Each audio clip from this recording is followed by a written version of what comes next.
noite, galerinha, bem? Estamos aqui com dois termostatos de micro-ondas.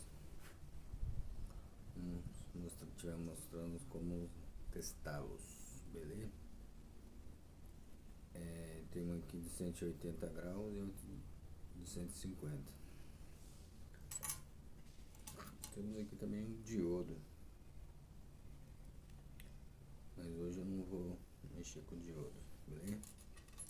Temos fusíveis também, fusíveis de micro-ondas de 20 amperes, todos 20 amperes,